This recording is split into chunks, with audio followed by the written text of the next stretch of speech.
Hello everyone, I'm Ashi Kulkarni at the fourth edition of TEDx Alpro International School. I'm here with Paolomi Merchant Mom. And firstly, let me congratulate you on your speech. It was truly fascinating. So I would like to ask you a few questions. Firstly, as you reflect on your journey in science, what are some overarching life lessons or principles that have guided you, and how do you apply them in your personal life? Oh, thank you so much for this question.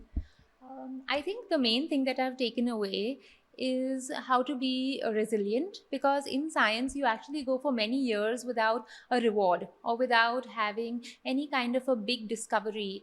So it teaches you how to have delayed gratification instead of instantaneously just having everything, which I feel has become, we all want in this society things to happen very quickly. So that's really a lesson I've taken, that how to be patient and wait for gratification. That's inspiring. So, moving on, looking back on your journey in science from Mumbai to Cornell in Columbia, what aspects have been most transformative or eye opening for you? I would say two things. One is the ability to think critically.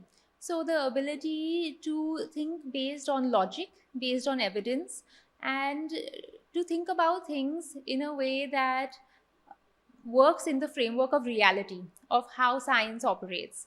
That really helps me to, that's sort of the view from which I see the world, and it helps me to not be swayed.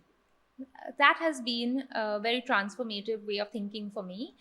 And secondly, it's been transformative to see so many of my friends and colleagues in science be very creative people and have a lot of passions and hobbies which are not just about science. That has been um, that has been one thing which was different, that I did not expect. That's nice. So, my last question for you right now would be, what challenges did you face while transitioning from the academics to your family business, and how did you overcome them? That was actually a very difficult transition. I think one, mainly because I had to realize that there were so many things that I didn't know. Maybe I knew about science and I knew about chemistry, but I didn't know how to manage people or run a project or how much to pay an employee. So those things were a big gap in my knowledge, which I really had to work hard to overcome. And mainly my experience overcoming that was just by learning to do it, by showing up and observing and seeing how things work. That was it was a difficult journey, but it's been very rewarding. Thank you so much for your time today.